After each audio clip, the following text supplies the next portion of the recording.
سلام با همه. این حال من با شما فعل to be the verb to be فعل to be رو خواهم فهمون و چیزهای اساسی که شما درباره فعل to be باید دانید. خب the verb to be فعل to be یعنی نام فعل to be است، لیکن در بر میگیرد همگی سه کلمه رو am is are، یعنی am میباشم، is میباشد، are میباشند.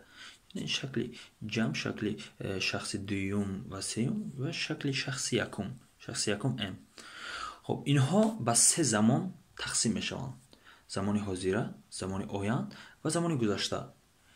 ام در زمان حاضره خب میباشم در زمان حاضره، میباشم در زمان گذشته یعنی بودم میشود was، am was. در زمان آینده will be.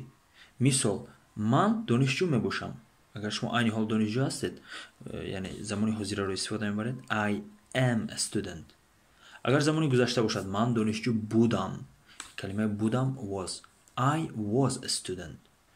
اگر زمان آینده ده یعنی شما حالا دانشجو نیستید، نبودید، بلکه شدن باید شوید، خواهد شد.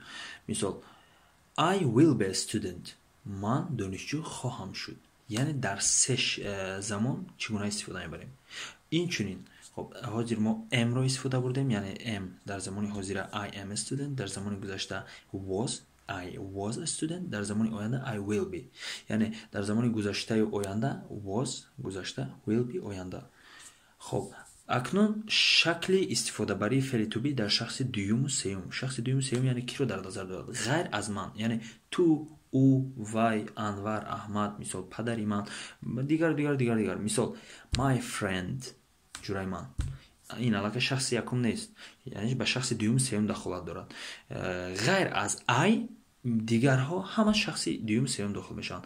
my friend is a student. جورای من دانشجو میباشد. my friend was a student. جورای من دانشجو بود، یعنی زمان گذشتهش استفاده میبریم. جورای من دانشجو خواهد شد. my friend will be a student. یعنی دوستی من دانشجو خواهد شد، زمان آینده شد. یعنی am و is در زمان گذشته و آینده هر دو به یک شکل هستند، was و will be. خب اکنون شکل جمع، یعنی مثال انور، علی and احتام. البته این یک نفر است، البته چند نفر است. شکل جمع، در شکل جمع ما is am رو استفاده نخواهیم برد، ممکن نیست، برای اینکه اینها فقط یک شخص رو در نظر دارند. خب ما در اینجا are استفاده میبریم، یعنی هستند یا اینکه میباشند. مثال انور، علی and احتام are students.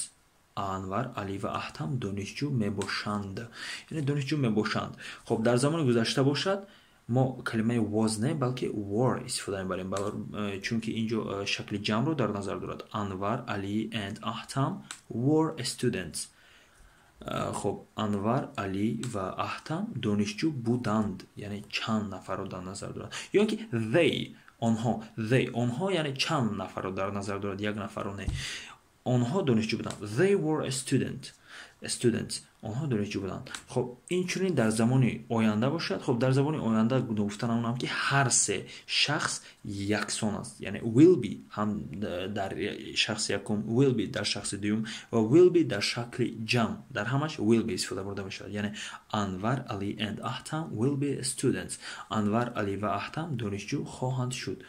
خب این حال یعنی قدم دوم چی چیز رو این چنین باید دانست؟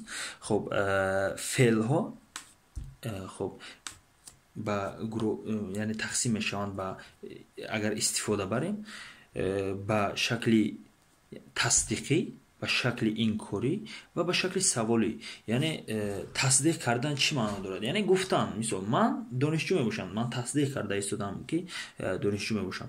I am a student. این در شکل تصدیقی، به زبان انگلیسی confirmation. I am a student. در شکل انکاری، یعنی من انکار میکنم دانشجو بودن. I am not a student. negative، یعنی نامی شکل انکاری فعل در زبان انگلیسی negative است. خب I am not a student. من دانشجو نمیباشم، یعنی در شکل تصدیقی میباشم، در شکل انکاری نمیباشم. I am not a student. و این چنین شکل آخران شکل سوالی. شکل سوالی question. خب дар шакли яъне саволӣ феъли ту би дар аввали калима бояд биёяд. Яъне мо дар забони тоҷикӣ чӣ хел мегӯем? Мисол, ту донишҷӯ мебошӣ. Яъне мо ба як кас гуфта истодаем, тасдиқ карда истодаем. خب پسری من دانشجو است یا که دوستی من دانشجو است ما تصدیق کرده ایم. اگر ما سوال دادنی باشیم ما تنها یعنی تون صدا رو اینتوناسیا رو دیگر میکنیم. جورای من دانشجو است. مثال ما که سوال ما تون گفتنی و تمپ گفتنی رو دیگر میکنیم. اینجا سوال دادنیم. در زبان انگلیسی نه تنها تون و تمپ دیگر میشود بلکه شکل جاگذاری کلمه ها هم دیگر میشود. مثال ما اگر بگیم که my friend is a student، خب جورای من دانشجو است. ما اگر سوال دادنی باشه ما اینجوری نمیتوانیم گفت که my friend is a student.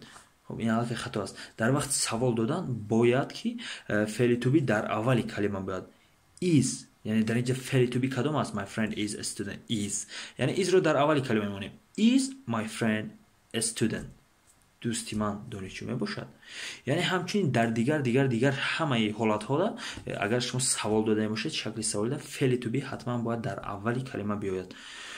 خب یک چیز دیگر یعنی شکل تصدیق، اینکاری و سوالی در زمانهای آینده و گذشته همچنین استفاده برش در زمان حاضر است. مثال I was a student، من دانشجو بودم. I was not a student، من دانشجو نبودم. Was I a student، was I a student، من دانشجو بودم.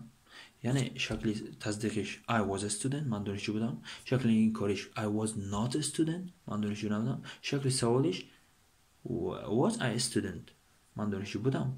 اینشون در زمان آینده هم مثل همین گرافیک استفاده برده خواهد شد. خب باور دارم که همه چیزهای یعنی ضروری رو درباره فعل تو بی به شما فهمونده دادم. اگر سوالی باشد شما میتوانید نویسید و جواب خود رو در وقت کوتاه خواهید گرفت. باقی سربلند و خانه آباد باشید.